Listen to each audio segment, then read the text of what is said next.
The cafeteria fell silent the moment Emma slammed her lunch tray down. Spaghetti sauce splattered across the table as 12-year-old faces turned toward the commotion. Her eyes were red, fists clenched at her sides, and her voice cracked when she finally spoke. "My mom is a Navy SEAL. I don't care if you believe me or not." Laughter erupted from the corner table where Brandon Mitchell sat with his friends. He was the kind of kid who thrived on making others feel small, and Emma had become his favorite target since she'd transferred to Lincoln Middle School 3 months ago. "Yeah, right," he sneered. "Everyone knows girls can't be SEALs. You're such a liar, Emma. What's next? Your dad's an astronaut." The table around him exploded with cruel giggles. Emma's face burned. She wanted to scream, to show them the photos hidden in her bedroom drawer, the patches and medals her mother kept locked away. But those things were classified, private, sacred. Her mom had made her promise never to talk about the specifics, never to prove anything to anyone. "The work speaks for itself," her mother always said. "And the people who matter already know the truth." But standing there, surrounded by mockery, Emma felt utterly alone. Her mother was deployed somewhere she couldn't name, doing things she couldn't discuss, and Emma carried that secret like a stone in her chest. She grabbed her tray and walked away, their laughter following her like a shadow. The weeks that followed were brutal. Brandon started a rumor that Emma made up stories for attention because her mom had abandoned her kids, whispered in hallways. Even some teachers looked at her with pity, as if they believed the narrative that painted her as a troubled child with an absent parent and an overactive imagination. Emma stopped eating lunch in the cafeteria. She stopped raising a hand in class. She built walls around herself, brick by brick, until she felt invisible. Then came the school assembly about military families. Emma sat in the back row, arms crossed, determined to be anywhere but present. The principal droned on about sacrifice and service while a slideshow of generic soldiers flashed across the screen. Emma felt anger rising in her throat.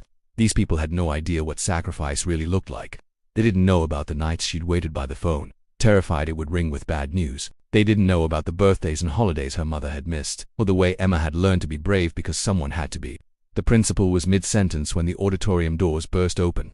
6 figures in full tactical gear stormed in, moving with precision that made the air itself seem to snap to attention. Students gasped, teachers stood, and Emma's heart stopped because she recognized the patch on the lead operator's vest before she recognized anything else.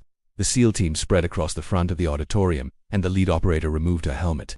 Lieutenant Commander Sarah Chen stood there, Emma's mother, her face weathered and strong and absolutely real. The room was so quiet you could hear hearts breaking and reforming all at once. "I apologize for the dramatic entrance," Sarah said, her voice carrying the weight of command. "But I'm Lieutenant Commander Chen, Naval Special Warfare Development Group. I'm here as part of a youth outreach program. But more importantly, I'm here as Emma Chen's mother." Her eyes found her daughter in the back row, and something fierce and proud blazed there. "My daughter keeps my secrets because I asked her to. She protects my service the way I protect this country.